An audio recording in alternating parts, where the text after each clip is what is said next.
In 1 Korinther 13 vers 13 sagt het, nu blijven ons geloven, hoopning en lief. Deze drie, aber dat grootste van deze is de lief.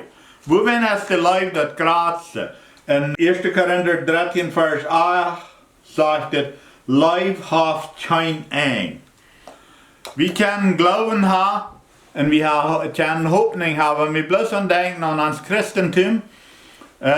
Geloven hebben we en dat helpt ons veel durch. Die geloven die schaffen wir bloß durch Leib, sagt die Bibel. Also wenn wir nicht Leib haben, dann können wir nicht wirklich Glauben haben. Und wenn wir nicht Glauben haben, dann haben wir keine Hoffnung. Die Hoffnung, das ist in der Zukunft. Das ist, ich glaube, morgen wird ein schöner Tag sein.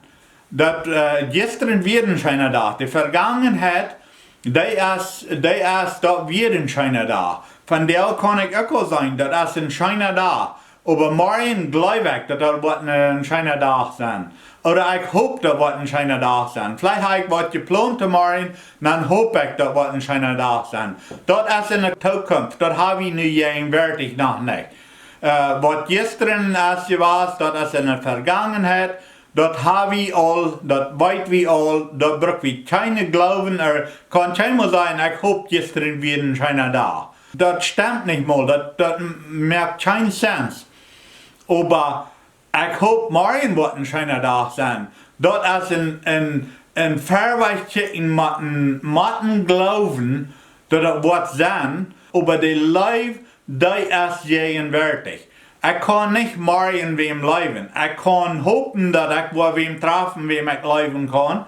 Ich kann glauben, dass ich in der rechten Einstellung sein, dass ich Menschen leben kann. Aber das ist in der Zukunft. Das ist nicht die Gegenwart. Das ist, wo wir noch segnen, noch trachten. Aber der Leib, das ist die Gegenwart. Und weißt du, wenn wir schon im Himmel sind, der Leib wird danach kriegt, so gegenwärtig sein, als der nu ist. Der ist auf ewig. Der Hoffnung und der Glauben, der wird vergehen. Dann wollen wir nicht sagen, ich hoffe morgen wird es schön gehen im Himmel. Oder ich glaube, ich will noch mal im Himmel nennen. Dann sehen wir da, aber der Leib Gottes, in unser vollkommene Leib, die wollen dann taub schaffen, der Leib ist ewig, der ist auf immer. Darin ist der Leib das Größte. Hoffnung, sagt die Bibel, wird vergehen. Glauben wird vergehen. Das wird uns nicht mehr daran fehlen. Aber der Leib wird ewig bleiben. Weil wir unser Freund und die Menschen, die wir treffen, mit diesem ewigen Leib, nie gegenwärtig leben. Gerade nu, wenn wir ihn treffen, dann will wir nu die Alleinheit wahrnehmen. Wenn das erst vorbei ist, die Alleinheit gestern, dann sind wir so gewesen, als wir sind gewesen. Dann können wir das nicht zurückarbeiten. Die Zeit kriegen wir nicht zurück. Die Bibel sagt, die Zeit ist kalt. Und da werden wir alle da, wenn wir Menschen sein, müssen wir die leben, wenn das ist gegenwärtig. Das kann einer nicht in der Zukunft tun, das kann einer nicht in der Vergangenheit tun. Wenn ich ein Geschenk habe, von wem, das ist ein Leib, was ich von dem habe. Aber das Geschenk, das ist nicht dem sieht, was ich am dort durchhanregen, am dort in der Hand gebe oder am dort in einem Weihnachtsbaum da, dann habe ich das Leib geäuft. Dann habe ich das gegeben. Dort ist, wo der Leib ist. Das Geschenk, das hat mir Geld gekostet, aber das ist nicht ein Leib. Dort da ich ihm das Leib widerregen. Also der Leib, der ist nie gegenwärtig. Wir Hoffnung und Glauben, das ist die Zukunft.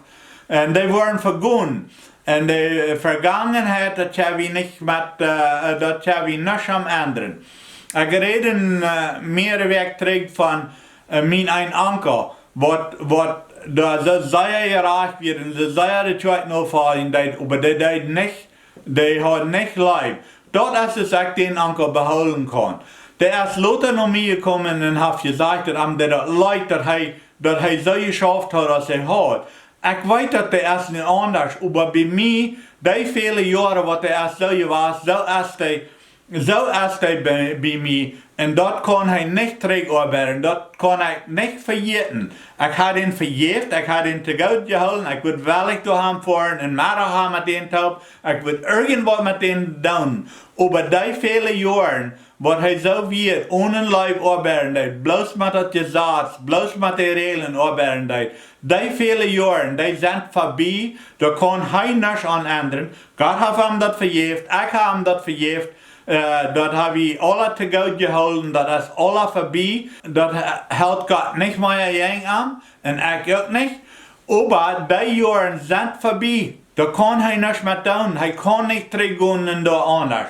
Also wel we van deel, dat we weten, van deel wat we alleen hebben, allemaal leven met de lijf Gottes. Wel we die eeuwige lijf, wat op eeuwig wat zijn, van deel even. Ik ken wat mensen wat vroeger zijn weggegaan, en maar die hadden vroeger zo lijf gehad, dat die nu nog jaren later, die denken nog einmal aan die gouden dingen wat zij in de vroege tijd gedaan hebben.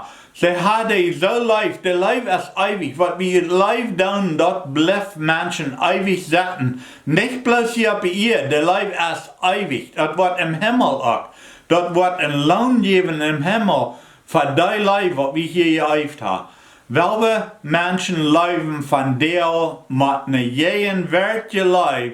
Nicht morgen nochmal, oder wanneer ze zo goed zijn, dan nochmal. Wel we met een jeden werkje lijf, mensen leven, dat die in je traag hebben naar den God wat we doen, de God van een lijf.